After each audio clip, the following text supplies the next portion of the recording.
3rd to order at this time. First on the advertised call meeting, we have ordinance number 1029 to purchase property from Sweetwater Utility Board on first reading. We have the opportunity to purchase the electric warehouse from SUB now that they are moving into Highway 322, they're building up there. We are scheduling a closing in mid-November once the survey is done, and we have time to pass this ordinance on second reading. The funding for the purchase is the ARPA, or COVID fund acquisition for this property from the federal government.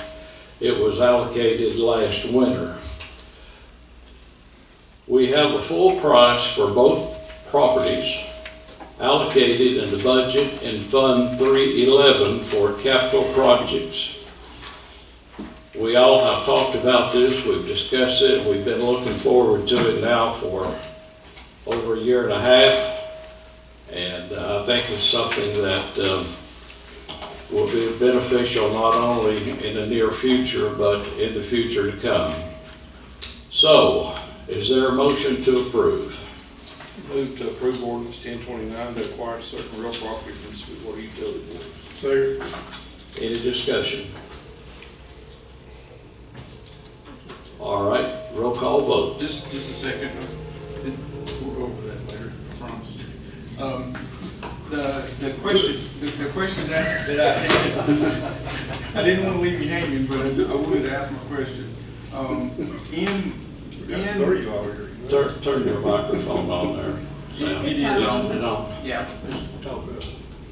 As far as the property, are we talking about just the warehouse, the blue building, as we keep calling it, or are we talking? Talk about okay. all of it. Okay, and all of it is basically the piece of property that runs adjacent to the creek. Except on both sides. On both sides. Yeah. Okay, so Now, it is. now, the survey has been completed now. We just got it the end of last week on the part that is adjacent to the creek. But neither I nor the surveyor have been able to find the deed in the Register of Deeds office where the utility board got it. Okay. So it may be that, well, it's almost certain that they will want to convey that to us by quitclaim deed, meaning they're not guaranteeing the title to it, but they and all of us and everybody in Sweetwater knows that they have occupied that property for, what, Jim, 50, 60 years? Well past the 20 years required for adverse possession, and nobody has ever mentioned any claim against it. So that's the only difference. They may want to give us a special warranty deed for all of it, which means that they will guarantee that there's nothing against it that they have allowed to happen.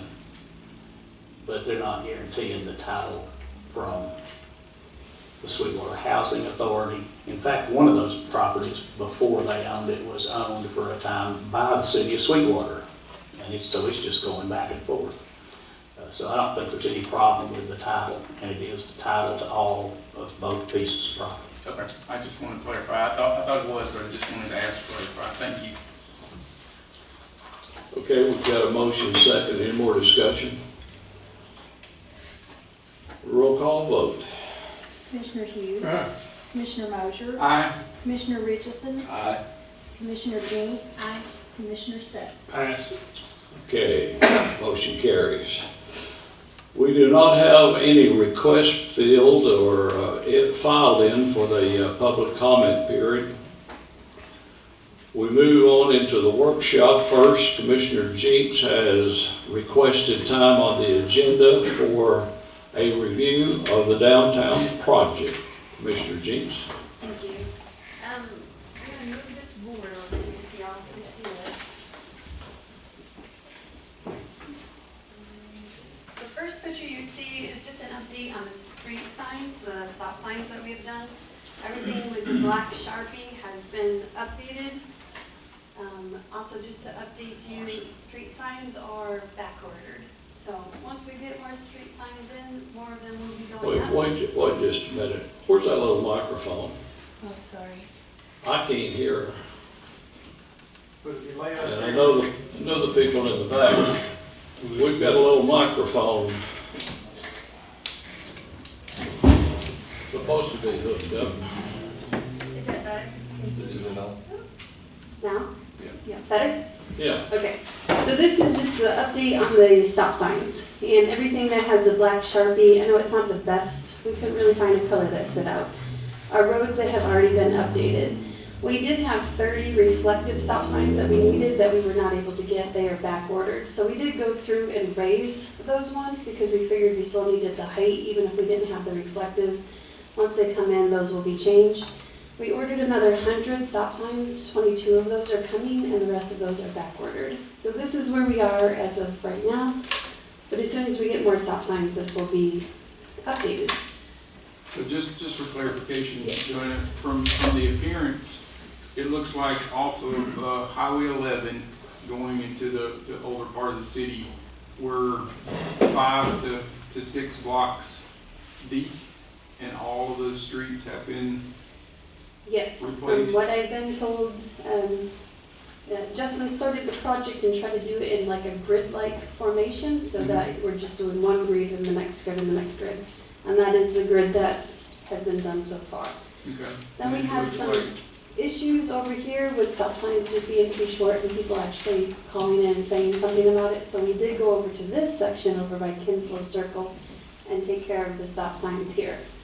And then we will continue that as we get more stop signs. Okay, thank you. You're welcome. This is downtown. We do have Pidge here tonight because we are at the point in the project where it's about beautification. And I was told that Pidge is the one that makes our city beautiful. So Pidge is here if we have any questions for her. But this is what her vision is for the downtown right now. As you can see, we have the ADA ramp around the gazebo.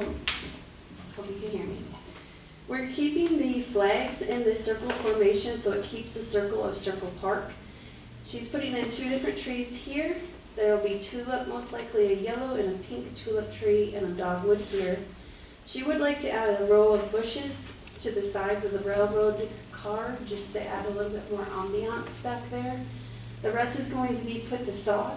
We're going to continue to put the bushes that are on the sidewalk all the way around the gazebo. As you can see, the biggest change of this to what we've talked about before is that this sidewalk is gone. We were going to put in an ADA sidewalk from that we replaced. There was one here. We were replacing it with an ADA sidewalk. But they came back and said that once you get to this point, this is not ADA, and so therefore a person in a wheelchair would come down our sidewalk, get to the circle, have to turn around and go back because they wouldn't be able to go any farther. So Pidge would prefer that it be an open green space and have it be more family friendly. If we decide that we really miss that sidewalk and we don't like not having it there, we could easily put it back. But that's the biggest change that she has to the design as of right now. And then the other thing I wanted to point out, just to talk about parking. We haven't really come up to when we start to stripe this again. How many parking spaces do you really want? There's been a lot of back and forth on that. So this is what we would like to see. 4 parking spaces on that, the farther down side, 3 on this side. And then this here, this could be all parking. But if we had people park here, it kind of blocks the whole view of our Circle Park, which is what we kind of want to stand out. So we would suggest not adding more parking here. So, questions, comments? We'll start with the last point, which was parking. I think one of our major concerns as we begin to discuss the TDOT grant was why all this was being done. And that was vehicular traffic plus pedestrian traffic. And one of the concerns is if we go back and we put parking right up next to the bulbs that we've created, then we're no better off than we were originally. So I think the discussion was having parking start at least one stall, if not 1.5, back from that bulb, so that when you're out at the edge of that bulb and you're about to cross, then People can see. people can see. And obviously striping that way so that they don't park. We all know that someone, if they can get in there, they're gonna stick it.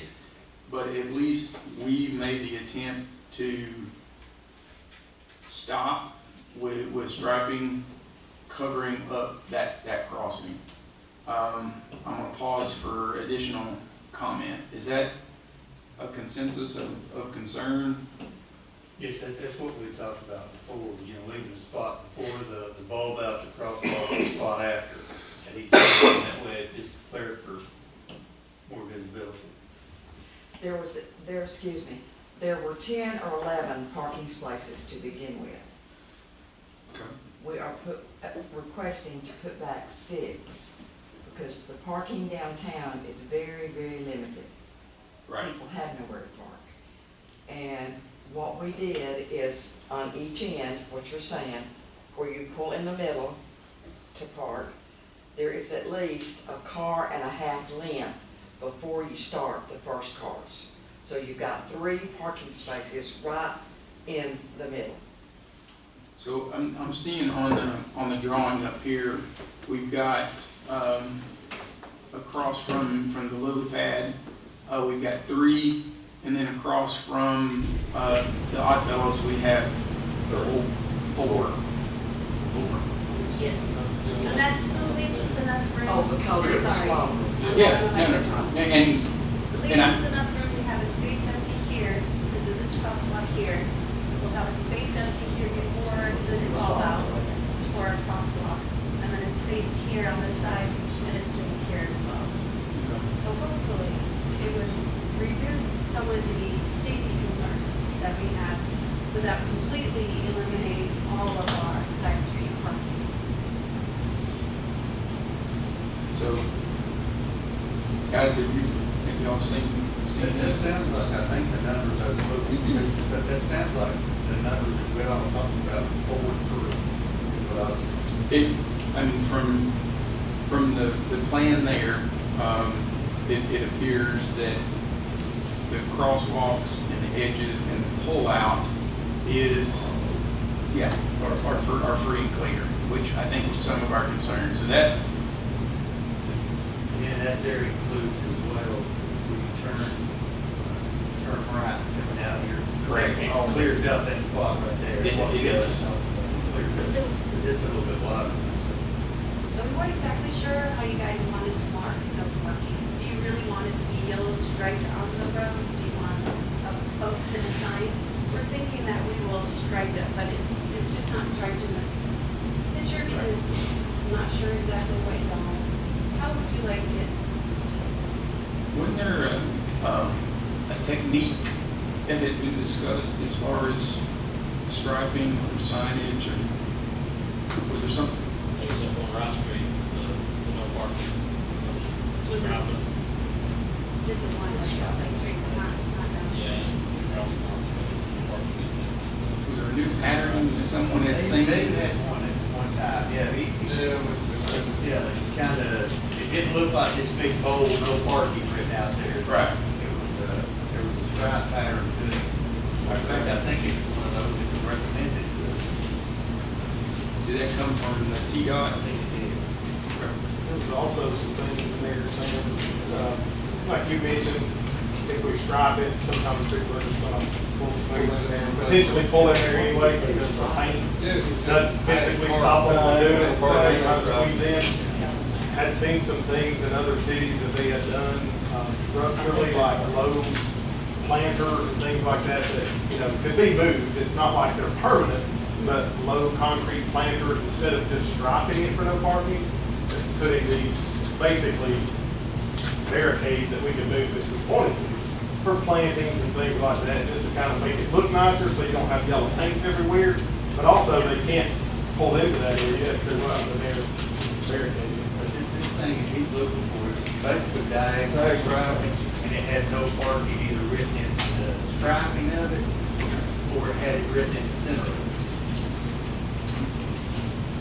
I mean, as long as it, obviously people are gonna do what people are gonna do, but as long as it gives the attempt and effect of what we're trying to do, which is leave our sight lines open, I think that's the best that we can do from this point. Any other questions or comments about the? I know coming from the streets, we would prefer it to be on the road instead of putting another pole in our sidewalk. Yeah. So that, from our aspect, we would prefer it to be on the streets. Just visually, I think, for our downtown, one less pole, Right. one less sign is never a bad thing. But I like John's idea, because it would not only be aesthetically pleasing if you put like large, I don't know, flower basins, but it would enforce the no parking. Somebody's gonna run over. Yes.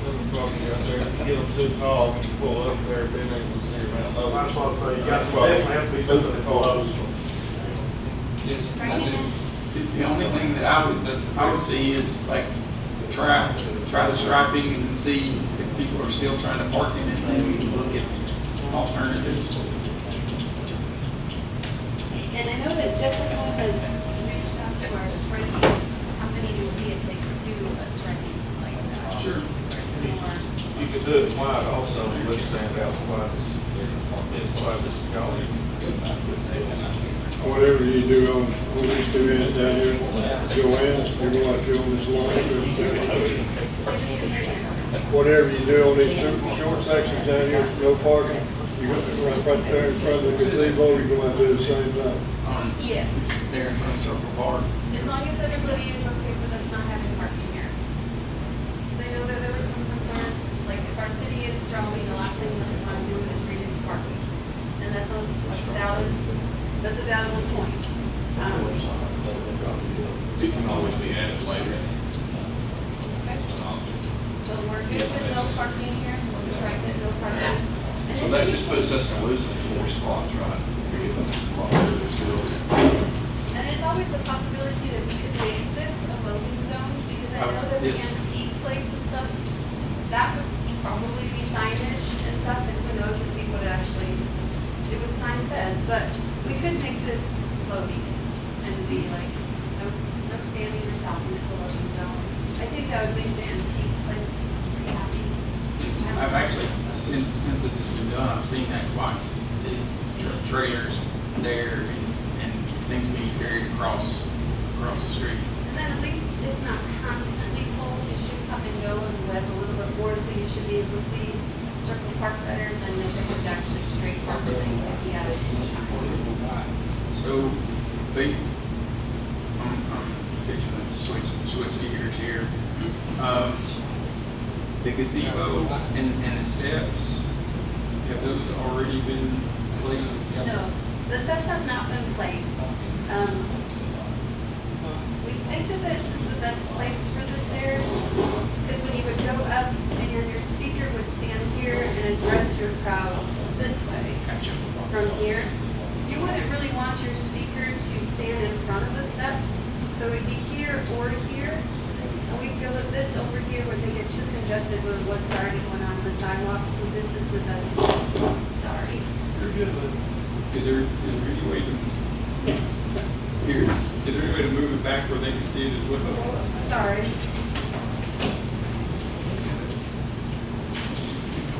There you go, perfect. Better? Yes. Okay. Sorry. No, you're good. I don't work with these things very often, so sorry about that. No, you're good. So that's why I was kind of asking the question about the steps to lead to the next question is when we were looking at that, it was mentioned of the way the gazebo is, people are going to kind of circle out like a ripple effect from the gazebo back to the fountain, Or even the other way.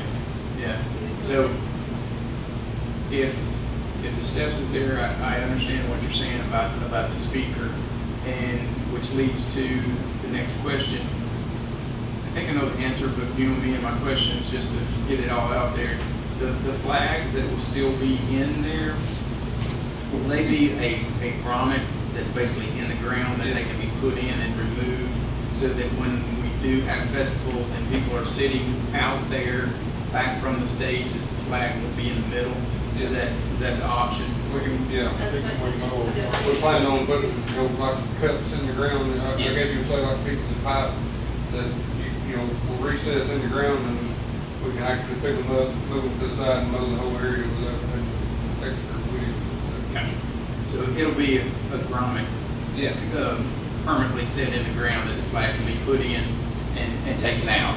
Yeah. Oh, okay. And the other thing about the stairs, if we didn't have the stairs here, or just say we only wanted to have the ramp, if you're coming to the gazebo from this side, you would have to do a pretty big trek to go this way, or you would have to come up this way. So we do feel that the stairs are needed, but we couldn't just take them out and just have everybody using the ramp. We think that would really block the flow coming from the parking lot. This is a small, minute detail, but at the bottom of the stairs, will you have like a landing that can get you onto the pavement? Because the reason I ask that is Grass is gonna wear out. bingo. Yeah. It just having a landing at that. How much steps or is that what going up there? So this here is actually a ramp, an ADA accessible ramp that comes into, so you cannot access it here. This will be on a landscape here. So you'll have to access it here or here from our ADA entrances, because there's not really an ADA. Well, what I'm thinking about is people crossing here, that's just wanting to go to something right here. They're like, well, all the way down through here and all the way back to here. Not have- Yeah, just there's not a there. direct here, unless you guys decided that you wanted to have some dirt on there. Right now, we're just filling that in with dirt, and that's gonna be extra landscaping in this little area. So after your little wayfinder hole here, if you wanted to have an entrance into Circle Park for these people, you would do that. Or you would just go here, because this is not gonna be a step down, this will be level with the grass. So you come here and then just come there. From the sidewalk, you can walk right on the grass. There's no drop down. But there is no here. Like, I'm just thinking out loud, that right there, we're coming straight across, you're going to put something up there to stop people from coming, because they'll walk right across through there. We're gonna be Halloween night for sure. So that's what we call it, Halloween. But, I mean, I can just see that spot becoming more down. Now, the head road goes all the way through there.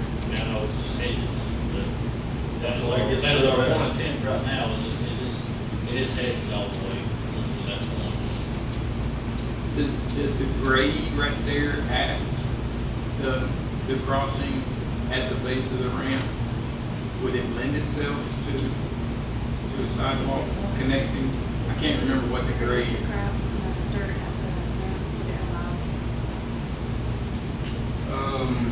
We've got irrigation zoning boxes and other things in the way as far as putting in a set of steps or anything like that. We could possibly come from the other side of the gazebo and make a sidewalk around the gazebo, you know, as you look at it right now, from the right side of the gazebo around, you know, and that would take care of the landing on the steps also. If you brought it around and let the steps land right at the sidewalk, you know, if you need to the road. I guess it's one of those things that time will actually tell. Where Right, at with right, this, right quick and in a Yeah. hurry, yeah. Yeah.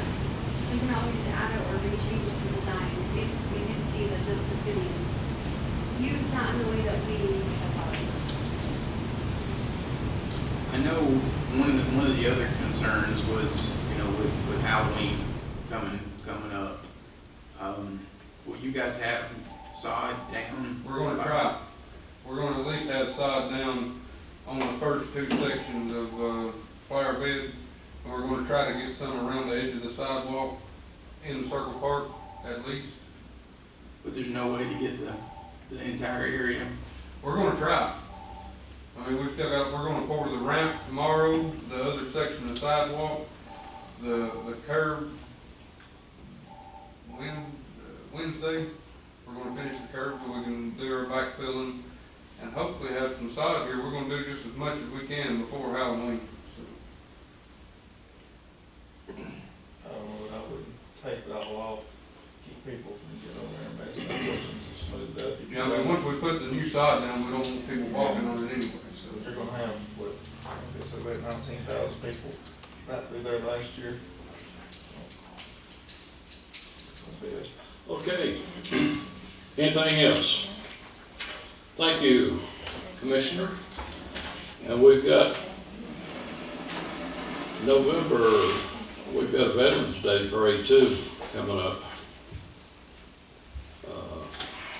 Is that the first Saturday we have in November? I'm not sure exactly when it is. The 10th, I believe, isn't it? 10th or 11th. 10th or 11th. Okay. So, I'm sure some other things will be brought up, Joe, if you want to bring it back, well, go up and bring it back. Okay, we've submitted a letter. game.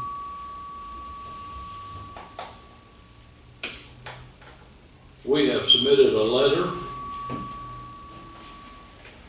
of intent to apply for a traffic signal grant.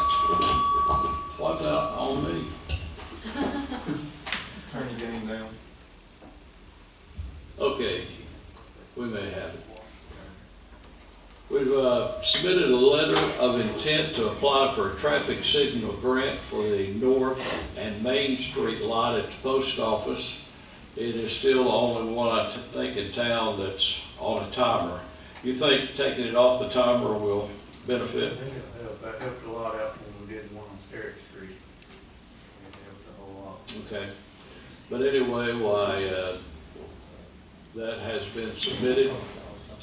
We can discuss the application in the November workshop. On our upcoming agenda, we have several new items. First, John Cleveland, would you like to review a request from the tree board? Yes and no. Jill Alleman, who's the chairperson of the tree board, presented on this at a workshop quite a few months ago. And there were some suggestions made, sent back, and they presented it. They asked me to make the changes, which they have passed again with the changes. But she either has been, is right now, or is going to be out of state. And I think it would probably be better if we tabled that until she's here to make the presentation herself on behalf of the tree board. I've not attended their meetings. I don't know exactly what their considerations were. And I think it'd be better if we just table that for right now. Is that okay with everybody? Table it. We'll Sure. Table that. Yep. Moving on, John has a request, a review on ordinance number 1028, which comes from the new state legislation. The General Assembly apparently found that there are cities and county commissions around the state that don't want to hear from their citizens in their public meetings. And so they passed a statute that requires us to have a place on all of our agendas for all of our public meetings for public comment. Their statute, however, went on to say that we can make reasonable limitations on time and how many and that sort of thing, which I've written into this ordinance. I think one of the reasons that a lot of public bodies don't want to allow The public comment is because it comes from outside groups that'll come in on a particular issue and dominate the whole meeting and cause a whole lot of conflict. And I've provided that only our residents will be able to come before the board and comment. We can't cut off anybody from other places. But if some group from outside the community wants to come in and address the board, then they'll have to find somebody in the community that wants them to do that, and then is willing to let them have their time, which is 5 minutes. And that can only be done once. There's a limitation of 3 people speaking on any one, for or against any one agenda item, which means 15 minutes. But the way it's drafted, they can't consolidate their time into one and let somebody from an outside group come and take 15 minutes. Now, if it's our own residents and y'all want to hear from them, y'all can extend that 5 minutes anytime it's necessary. If you have questions, if there's more to be said that you want to hear. But it also requires that they have to sign up ahead of time. They can only speak on actionable is the word that's used. I don't think anybody's sure exactly what that means. Actionable agenda items, which they can't really know until the agenda's published. So what I proposed allows them to sign up to comment up until 2 p.m. on the day of the meeting. It's 3 hours, gives enough time for you all to find out that somebody has actually signed up and know what's going on. I think that's a general outline of what all of that does. If y'all have any questions now or before or when it comes up on the actual meeting, regular meeting, then I'll be happy to address those. Does this include workshops too? This includes workshops. It includes every meeting.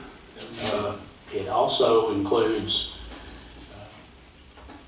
definitely the planning commission, because they actually take action in approving or disapproving plats.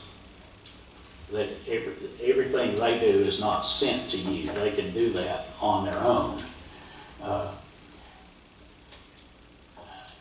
It's uncertain whether it covers every single other board and commission.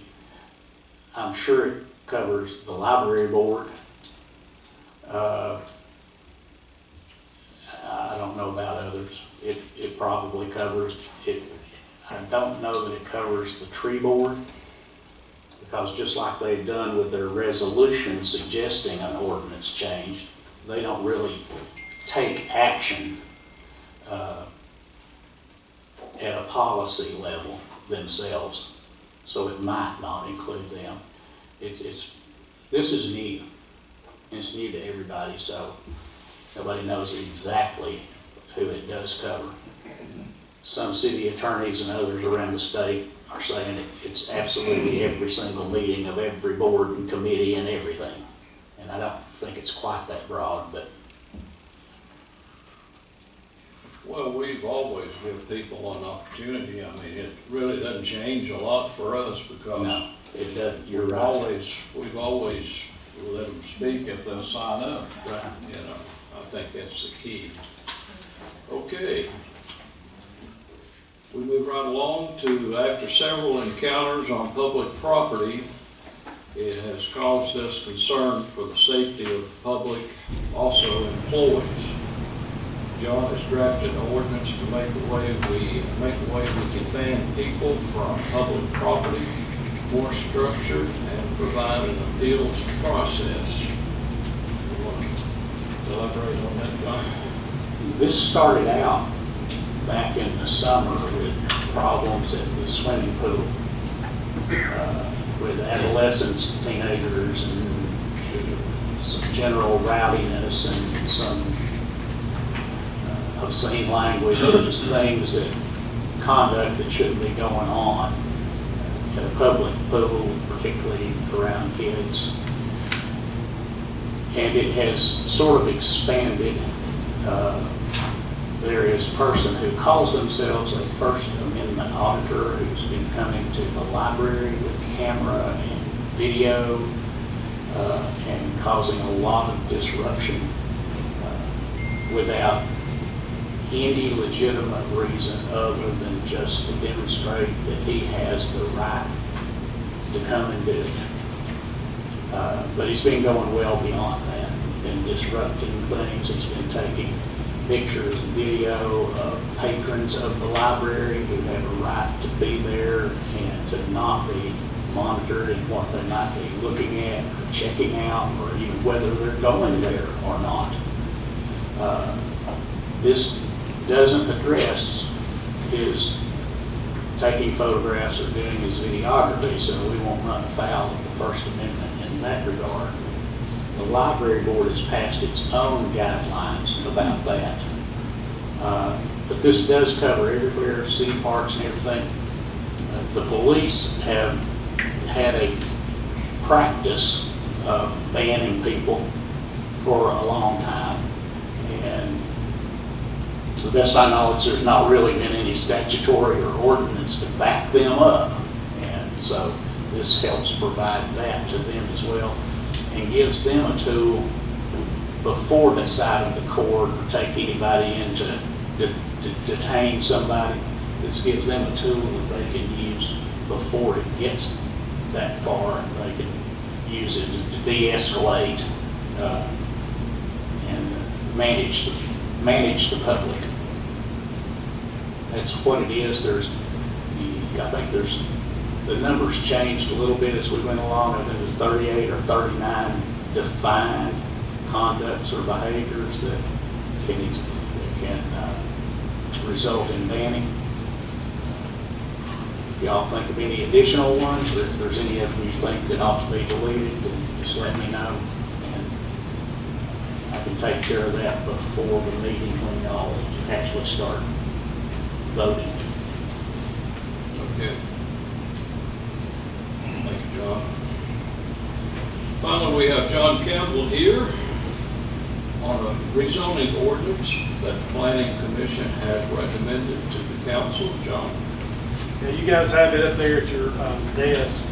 We didn't have the ordinance drafted in time to get it in the packet, but it has since been drafted. It's ordinance 1031. It's a rezoning request off of Highway 11 as you go out of town on Main Street, going toward Loudon, just past TNG.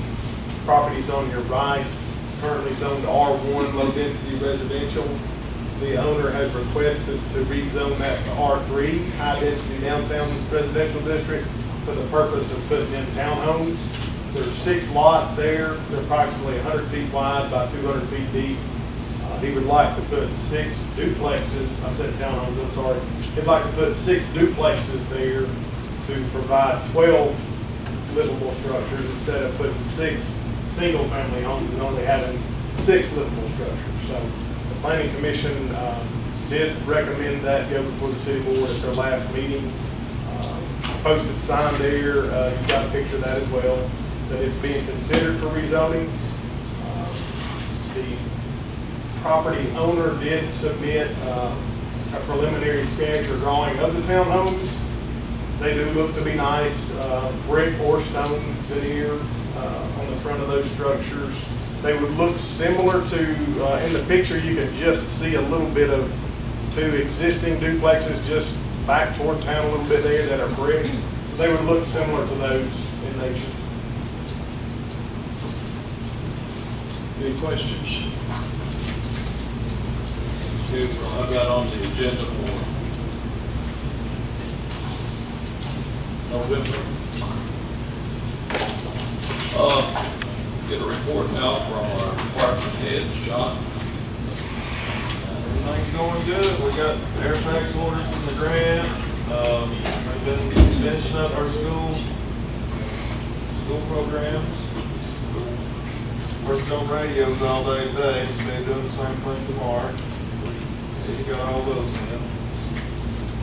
Everything's going smooth.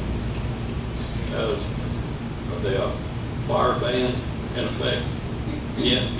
Not yet, but we've been limited. Very, between the wind and the dry, we let a few people burn there the day before yesterday, right after the rains, and the wind dried everything back out since then. So we're limiting it quite a bit. I'd say by the end of the week now, it'll be ready. Eddie? That's just to kind of hear what the chief said. We were able to get all the radio equipment in for the police and fire department. That's what we got on the grant. We're able to get the majority of the program today, and hopefully we'll be able to start using it as soon as next week. And that's a blessing for us to have that. We're right in the middle of our Red Ribbon Week in the schools. It's an anti-drug program. We go into schools and have officers speak. And sometimes we get kids from the high school, and we'll bring them down to downtown, talk to the younger kids. We talked about doing some other activities this year we hadn't done. We're following up on what Chief was saying about the fire ban that the mayor brought up. Every year around Halloween, it's just that time of year you get dry. And we've been watching the weather, and they're saying Tuesday that we should get 30% chance of rain. So, it'd be good if it's come on Monday, maybe, just kind of help it up a little bit. Tomorrow? No, next Tuesday. Next Tuesday. No, it's dry all the way up through. That's why John said there's supposed to be no burn. And then just something where you commissioners are aware of this. Any Halloween, like we have our detectives, they go around. The sex offenders that live in the city limits have rules that they have to abide by. So they go by and make sure that they are all abiding by those rules and stuff like that. And you may see a lot of people advertising about it. I don't know how much we advertise about this stuff like that, but we do that. We participate in it. I think it's a good program. It keeps them from being out, in the public here. And stay busy working with everybody. Like I was telling you earlier, man, it just seems like traffic's just crazy. I mean, it used to be where you kind of dreaded coming through town on Friday evening, and it's like every day it's a good thing. We're being here. Thank you, Eddie. Sean? Well, if you've been to any parking lot, City Hall, you'll see that we striped all the parking lots. Any areas of the park, biggest one so far down behind the bandstand, cleared out all the brush and stuff that had grown up to increase visibility, eliminate hiding places, trying to make the parks safer. We got a job opening, we got a few applications, we'll be starting the interview process here hopefully next week or so. Got to get that position filled. Okay.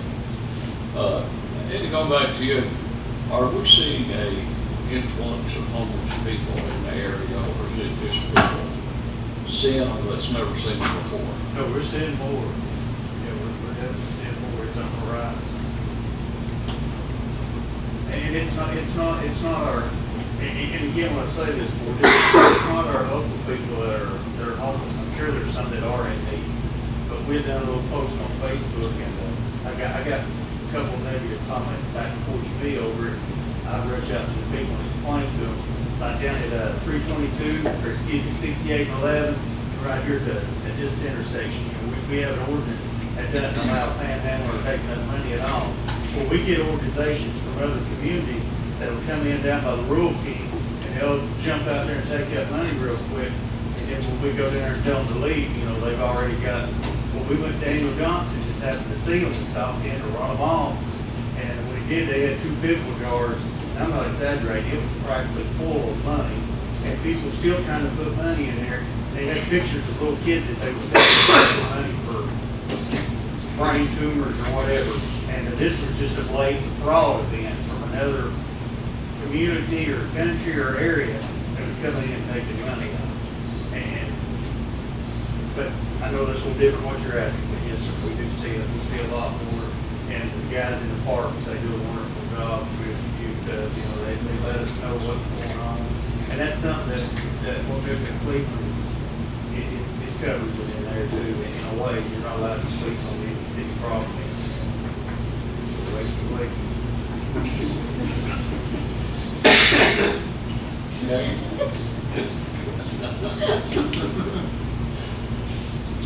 John Campbell. Pretty busy, you know, it seems to kind of come in waves. You get a little bit of a break, but then it picks back up, so. The project out on High Street that seems to have kind of taken a while is up and running now. We went out last week, David, Moses, and I, and Brandon Lovingood from the Planning Commission went out to inspect their road, making sure that the street that's being built is to city specs, city standards before, you know, ultimately they would request that it be adopted by you guys. And they did. They had it, the base layer compacted down as it was supposed to be, and then they've got their first layer of asphalt on top of that. They can, I believe, go ahead and start with the curbs and gutters and then building and come back later and put that top coat, that 2-inch top coat on so that it, you know, kind of saves that wearing surface during the construction process. So they're to the point now where they can start adding the curbs and gutters and have submitted their plans, the blueprints for the actual buildings, and those have been reviewed and approved. So they've submitted the permit application, so they're getting ready to get permitted to start on that first townhome, which will have 4 units in it. That's exciting. The townhome in Willow Creek that's being built out, which is 3 units, should be getting close to being completed in there. So that's exciting. That's on the residential side of things. Of course, then these duplexes that have been submitted for rezoning, that's another thing to provide an alternate, you know, style of home. It's not single family, it's not a purchase, it would be a rental, where these townhomes would be a purchase. As far as commercial goes, everybody talks about Wendy's, it's going up pretty quick now that they've got all their site work done. The building itself is going up pretty quickly. We were out there last week and inspected their plumbing and their framing, so they're to the point now where they'll be covering everything up, and we'll come back and do a mechanical inspection later on before the final inspection. The other one downtown on Main Street, of course, Sam can elaborate more on that one. It's moving along as well, so we've done some inspections there, and it's starting to take form. So I won't throw any dates out there if Sam doesn't want me to. Both of those projects should be wrapping up pretty soon, and then on the industrial side of things, obviously the old flea market site, we keep talking about it. Hillcrest Trailers, they've hired about 10 people to set up our machinery inside to build their trailers and do their powder coat system. They should be operational around January. They'll be looking to hire more folks leading up to that. And Red Stag has their final inspection tomorrow. They just onboarded an additional 176 employees, I believe, over the last month, which gets them up over 300 for the Sweetwater site. So they're getting pretty close to you know, capacity at Red Stag. So it's busy. And that's just all the stuff that's being built. That doesn't include the stuff we're looking at clearing up or taking down. So Are they still building permits being? there are, most of the building permits that we're issuing right now are for remodels. Folks that are buying homes that are, you know, that are existing. They just want to get a building permit to gut it out, renovate it, remodel it, flip it, sell it, or rent it. Now, the ones that are being issued for new construction, like I said, there's not a whole lot of available lots to build on. There were a few. Now, Willow Creek, the next phase of Willow Creek that went before Planning Commission, if you guys had already seen, that next phase, they're working on the plat right now, or the survey, to create 12 new lots. The phase that's going on right now will, over the next 2 years, is planned to add 48 homes, but he wants to do that in, you know, in sections, so he doesn't buy 48 lots and start paying taxes on 48 lots. So the first 12 are being platted right now. Okay. David, do we need to ask you what you've been doing? Just trying to get this project ready for Halloween and keep the brush picked up, work on signs, clean the ditches, and just all the everyday stuff too. So, going pretty good. Okay. Tanya, back in the back. Library report. Hi, yes. Talk loud. We've been busy as well. For the first time ever though, in 7 years, the library will not be open all night long for the Halloween festivities. We will be closing at 6. That's our normal hours, and that's just a staffing issue for that night. But we will be running our story time in the morning, and then we will be open until 6 for the little kids to trick or treat, and then we'll be closing the library. But we've been staying busy. Thank you. Julie, city report. Really, really busy. Good report. Good job. I just had to do that. All right, thank you very much for being, anything else needs to come for the workshop? Not one mention. I know we've got another meeting before that, but just. Okay, Friday, the 10th of November, we're invited to the Veterans Day program at high school at 9 o'clock, if you can make it. They always have a good program out there. Thanks very much for being here. Thank you guys, we're adjourned.